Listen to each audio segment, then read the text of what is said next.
I'm not a lawyer, but I watched all of day 118 of the YSL RICO trial, so I can tell you about it. Kenneth Copeland, aka Woody, is back on the stand after a week off, and the state was still playing his police interviews. Early into the interview being played, one of the detectives on the tape says something very prejudicial against Shannon Stillwell. You're trapped in a war zone. You're at war with your own friends, though. You can't even get in the car with me because you're scared I'm gonna knock your head off. What type of shit is that? How can you sleep? You see what I'm saying? Shannon and D gonna end up killing you, dude. Your Honor, we are in court playing what's supposed to be the redacted version of Mr. Copeland's June 10th, 2015 interview, and essentially saying that Lil D and Shannon are the ones that are going to kill Mr. Copeland in the future. That, according to my notes, that was not supposed to be played in front of the jury. The state was to redact certain portions of this transcript as was litigated a couple weeks ago, and the state assured us that they were going to stop at the appropriate times and pause at the appropriate times.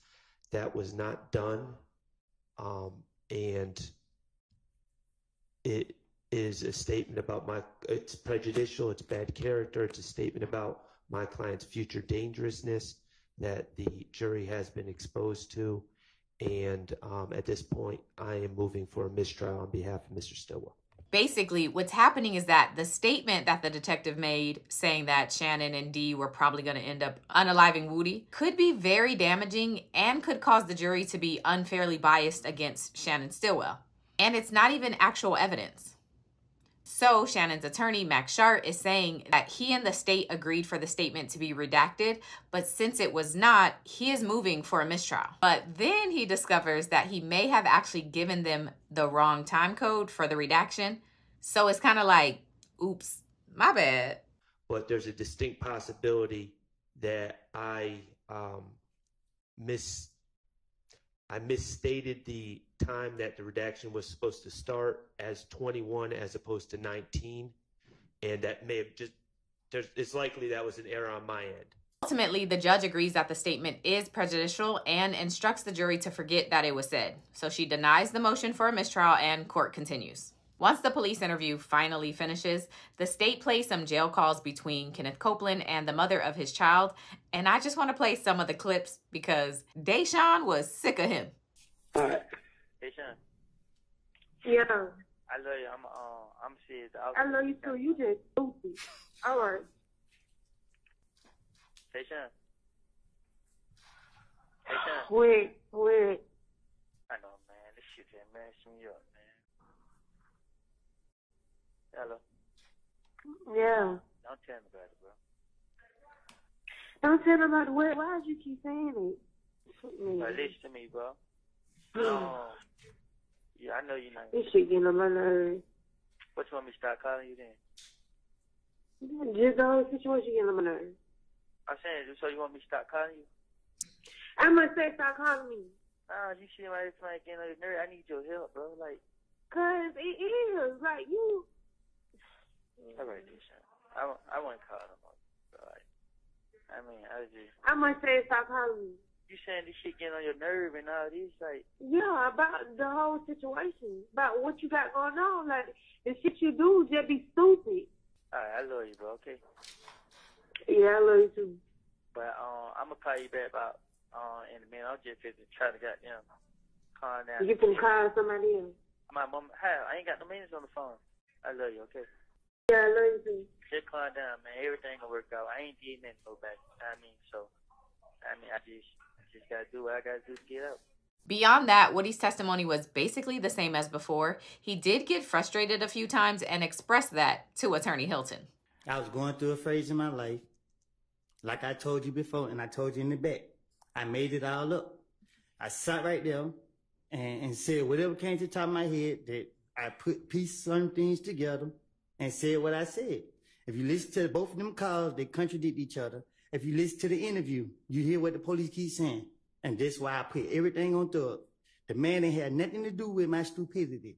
I'm sitting right here today telling y'all the truth, and y'all still sitting right here playing with this lady. Listen, lady. Like I told y'all, I made it up. I put it on him. Now, looking at State's Exhibit 332Y, do you see on here where it says Hertz rental record? I can't read. Okay, so you can't see anything on that page? I can't read. Okay. If you turn to the back, do you see where it says Jeffrey Williams? I can't read. Do you know your numbers? Yeah, I know my numbers. Okay, do you see where it says 2014? I see 2014, but it's with some more numbers. I mean, some letters. Okay. CORS. Okay. TIN. Would you agree that January 7th, 2015 is before January 9th, 2015? Yeah, I don't know. Okay. I was going through a phase in my life. The police kept locking me up. I was trying to be there for my baby mama and my child. And I was going through a dark phase in my life. I have sat right here and told you over and over and over. I'm telling you again today. I'm going to tell you every time you keep asking me a question, because if you want the truth, I'm telling you the truth. Okay. So my question to you And I'm not done talking. Because you keep asking me, and I keep telling you I made these things up. You're trying to make it seem like I was telling the truth about what I said, and I'm telling you I wasn't. And you're sitting right here, keep asking me. I'm tired of it. Keep telling you that. You keep going back to interviews I told police. You're playing the calls. Each one contradict each other. If I was working with the police and I was scared as I pretend to be, I would have been in protective custody. I'm in the streets every day. And all the people I'm afraid of is y'all. Y'all sitting right here, locking me up, knowing I'm lying, trying to make me do what y'all want me to do. I'm tired of it. Y'all can leave me alone at this point. Y'all bringing me here every day. I don't get no sleep. Every time I gotta go to court, I stay up all night. My brain is in overdrive. Like, y'all doing too much, bro. Like, come on now, y'all gonna do the law, do it the right way. Leave me alone. I made it up. I'm telling y'all, Lil D told me to say this. You hear the call, I'm mad at Lil D because he wouldn't say what I want him to say. So what? Are you finished? No, I'm just getting started. Okay, well, let me ask you this question. The state then plays some video footage from a Texaco gas station that was right before the drive-by that unalived Donovan Thomas. They show multiple camera angles and timestamps from the gas station. And while I'm not going to play all of the clips, the point that the state is trying to get across is that one of the vehicles in this footage is the Infiniti that thug rented from the airport with Kenneth Copeland days before Donovan Thomas's death. And these videos show who was in or around that vehicle moments before it was allegedly used in the death of Donovan Thomas. And one of the people that they highlight from these videos is Yak Gotti. But it's worth noting that while it appears Yak Gotti pulled up in that Infiniti, it seems like he leaves the gas station in a completely different car. I see somebody with a yellow and black jacket, somebody with a yellow on and somebody with black on and another person. Okay. Is that a gas station? Huh? Is that a gas station? Shit, look like it. All right. You're not gonna get no confession out of me. I'm not getting a, I'm asking you, did you hear when you told police that in the interview? Does that look like the Infiniti that you rented with Thug at the airport on January 7th? I can't see. You gotta blow it up. No, they don't look like it. They look like an Impala. Is that Yak Gotti? You gotta blow it up. I can't see.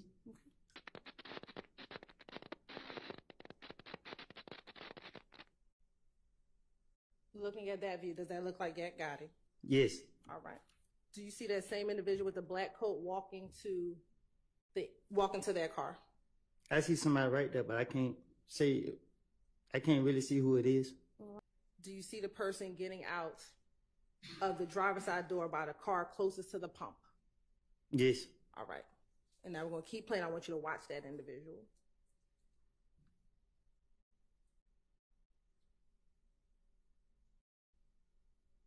And we're going to pause. Do you see that same image that was just in that black coat walk towards this gray vehicle? Hey, I supposed to know they're the same person.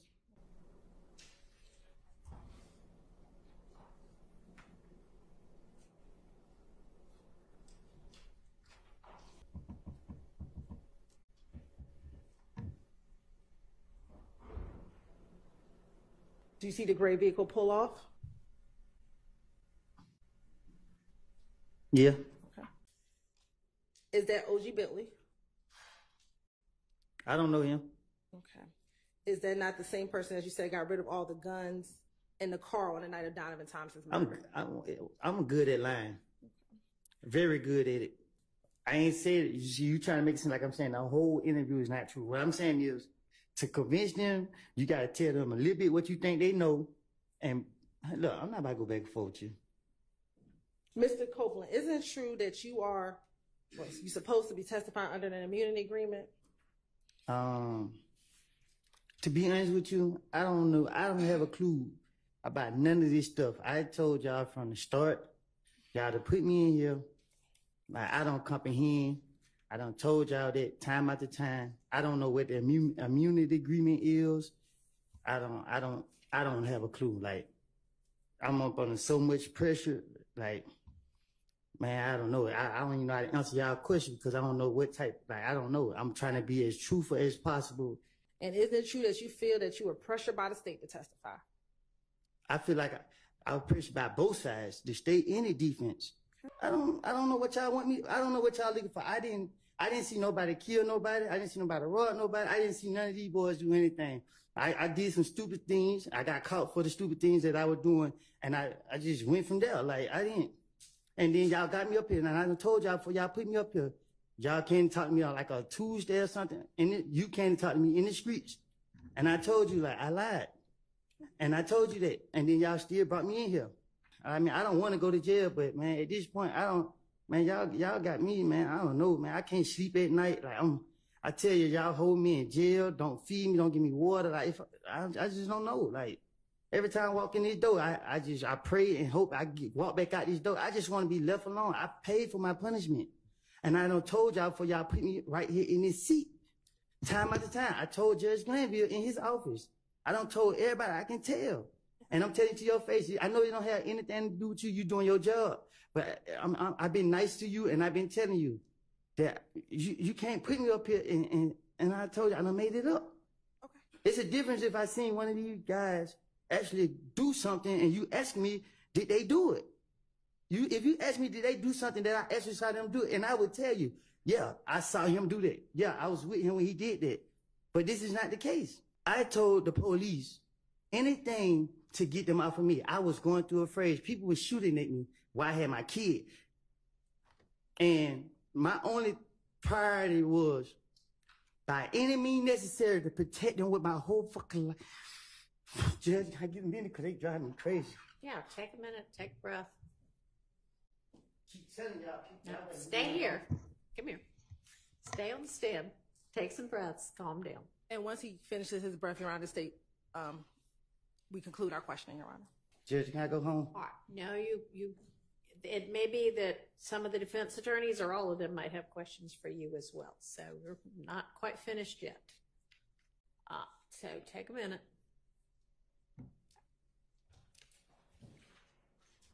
Come on, Reg. I'm ready to get it over with. All right. So Kenneth Copeland takes his breath, and then Brian Steele gets up for cross. Finally. And he starts with the death of Donovan Thomas. Steele's questions point to a different chain of events that he says leads up to Thug renting that Infiniti car for Kenneth Copeland. But Copeland isn't very cooperative with Brian Steele either.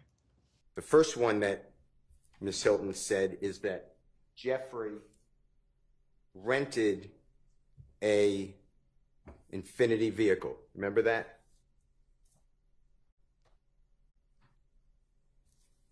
Yes or no? I don't recall. Do you remember getting beaten in Club Crucial on the early morning hours of Tuesday, January 6th of 2015? I didn't get beat. Do you remember having your lip cut open, a knot on the top of your head? No, I didn't have. I just had a knot on my face. And your eyes swollen? You remember that? Do you remember that?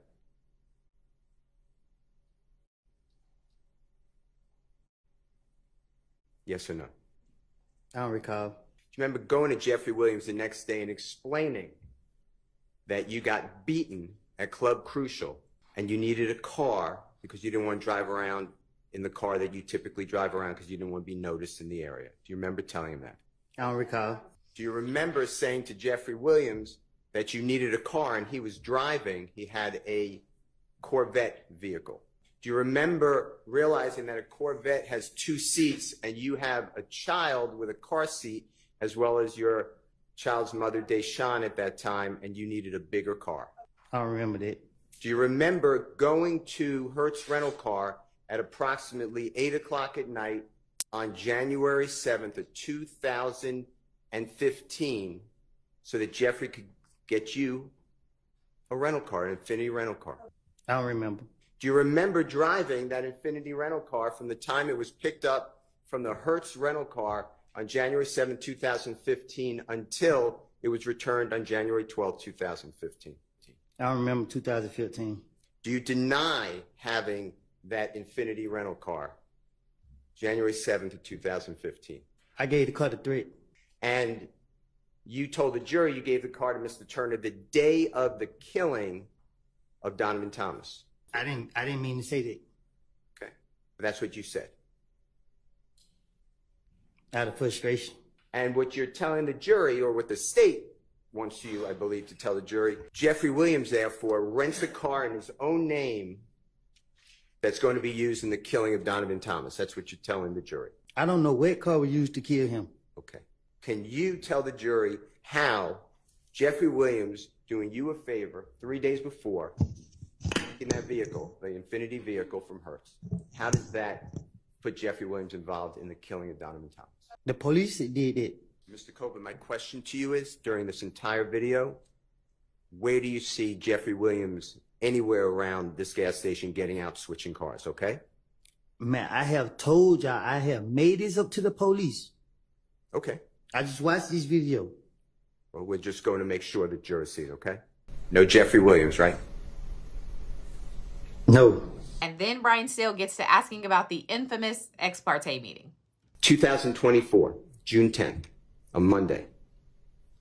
Remember meeting with your lawyer, Judge Glanville, District Attorney Hilton? Right. Yes? In this courthouse? In the jury chamber? Yeah. I wasn't there, right? No. Tell the jury what District Attorney Hilton told you would happen to you if you admitted in any way that you had anything to do with the murder of Donovan Thomas. Tell them. They gonna lock me up.